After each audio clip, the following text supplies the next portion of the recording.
Today we are out here taking a look at the Chevy Impala, which is Chevy's full-size family sedan. This is the next size category up from something like a Honda Accord or a Toyota Camry. This is the kind of vehicle that you buy if you want a bigger back seat and an enormous trunk. So how much bigger are we talking? Well, this comes in right around 3 inches longer than a Toyota Camry. And all of that size increase goes basically to the rear seat area right here.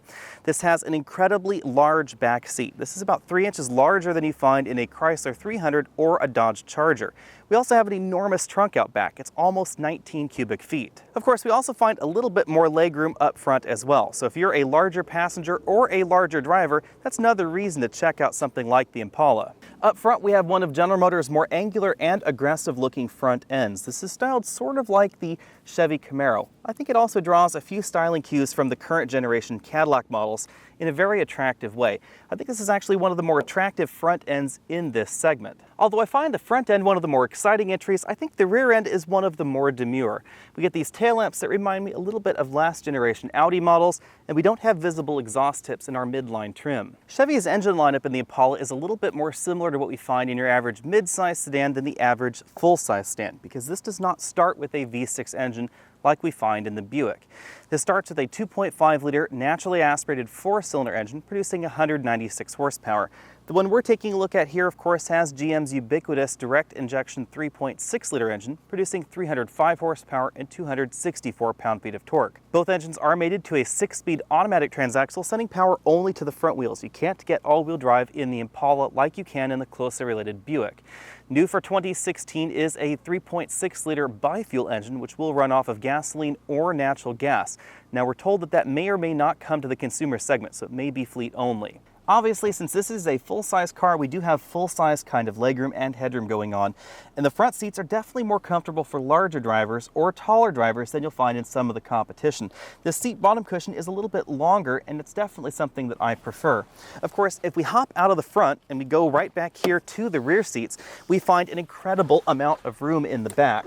Although Chevy does give the Impala this high beltline and low roofline appearance, room in the back is actually very generous. I have about 11 inches of legroom sitting right here behind myself, and I still have a decent amount of headroom. Taking a quick spin around the interior, we are in the model with the optional 4-way adjustable headrests, although our model does not have leather upholstery. This is actually the cloth and imitation leather combination. So the center sections right there that you can see are cloth, and then the rest of the seat is an imitation leather product. One thing that I hadn't expected in this interior that did disappoint me a little bit is that we have hard plastic right around these climate controls and hard plastic right around these air vents on either side of the infotainment screen. They seem to stick out a little bit more in this interior because everything else is a soft touch plastic. So we have a soft touch injection molded dashboard, soft touch lower dashboard section, and even soft touch plastics right down here curving towards the floor. Moving over to the center of the dashboard, you can see those 2 large air vents a little bit more clearly there. And you'll notice that our model has Apple CarPlay integration. This is new for the 2016 model year. We have a little bit of a trick up our sleeves. We can press this button right here, and this opens to reveal a large storage compartment and a USB input right there. That is kind of handy because I could put my iPhone or whatever device right there inside that bin and keep it out of the sight of prying eyes. Below that, we have a relatively traditional console shifter. Manual is all the way down to the bottom, and then we have plus and minus buttons right here on top of the shifter itself. We have 2 large cup holders over here on the right side. Zooming out from there, we have a 4-spoke steering wheel that reminds me an awful lot of the last generation Mercedes-Benz S-Class. We have this airbag section that's sort of a banana shape right here in the middle, and then we have 2 spokes below that with a chrome strip sort of dividing the two. One of the first things you'll notice about the Impala is that the base Impala does feel a little bit sluggish with its 4-cylinder engine, but the V6 option is actually one of the peppier entries this segment.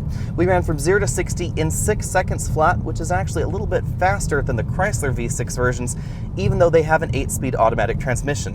One of the reasons for that is that the Impala is a few hundred pounds lighter than the Chrysler or the Dodge, and that really does help out everything out on the road, from acceleration to braking to handling. The braking scores in this vehicle are actually quite good. This stopped from 60 to 0 5 feet shorter than the last Honda Accord we tested. And that's because we have fairly wide tires, and also because this doesn't really weigh that much more than the last 4-cylinder Accord we tested. The light curb weight also means that the Impala handles quite well, even though this does not get the hyper strut suspension that we see in the Buick LaCrosse or the Cadillac XTS. This does hold its own quite well compared to the rear-wheel drive competition, all down to the light curb weight. In neutral handling situations, this does feel a little bit more front-heavy than the Chrysler, but the absolute grip difference is very, very small. Unlike the last version of the Impala, the ride in this generation is a little bit better sorted. The last generation was a little bit too floaty-boaty for my tastes. This vehicle is definitely firmer than the last version, but it's not harsh. They're really not going after a overt performance demographic with this particular vehicle. They're just trying to give you a good blend of handling and performance. Although the Impala does not benefit from all of GM's latest tricks when it comes to quieting the cabin, the Impala does get the vast majority of them. This cabin is one of the quieter cabins that we've tested. It's not quite as quiet as the LaCrosse, but it is quite close. Even though the Impala does not have an 8-speed automatic like we do see in the Chrysler 300 or the Dodge Charger or even the brand new 2017 LaCrosse, we still have been getting absolutely excellent fuel economy. We've averaged 22 miles per gallon, which is very good for any sedan with a V6 engine. You'll notice that many mid-size sedans with V6s that are this powerful are about this same fuel economy, so there's really not much of a toll to be paid here when you want the larger sedan. If you want better fuel economy in your large sedan, there are a few options because you can get a hybrid from Toyota. However, that hybrid is going to be considerably more expensive than the base version of the Impala. Now, the base version of the Impala with its 4-cylinder engine does give you better fuel economy, but you do have to give up a decent amount of acceleration in the process. The Impala has one of the lowest base prices in this segment. It starts just over $27,000, and if you add all the options up, it goes up to right around $40,000 or so. Now, the Buick LaCrosse starts at $31,000. There's not a whole lot of difference between the two. In fact, the Buick LaCrosse is probably the closest competitor to the Impala, because when you add the V6 engine to the model we're taking a look at here, it starts only about $1,000 less than the Buick. The interior is the big place where the Buick and the Chevy diverge, because the Buick has a nicer interior than we find over here in the Chevy. We find fewer hard plastics, especially hard plastics within easy reach of the driver. The area right around the instrument cluster and center stack in this vehicle has a number of hard plastics that feel a little bit out of place in this particular cabin, and that's not going on in the Buick. In addition, the Buick has a standard 8-inch infotainment screen and a standard 8-inch LCD instrument cluster, which is not available on the Chevy. I realize it is a little bit odd to start out a Chevy review talking about its Buick sibling, but the Buick really is one of the better entries in this segment. It's one of my favorite entries in this segment. I also think it's the closest and best competitor to the Impala. Both of them are very large, especially right back here in the back seat. They excel at rear passenger room, front passenger room. They also excel at driving dynamics. They drive very, very like one another because the age of the Chevy being sportier and the Buick being floaty-boaty is really over. But more than that, the Buick is just an incredible value these days. Starting just over $31,000, it actually ends up being a slightly better value than a base V6 version of this, because by the time you account for the standard feature content you get over there in the Buick that you don't get in this, the price tag is right about the same. And now my last reason for talking about the Buick versus this Chevy Impala is I think that all of the other comparisons in this segment are just better when we talk about the Buick LaCrosse.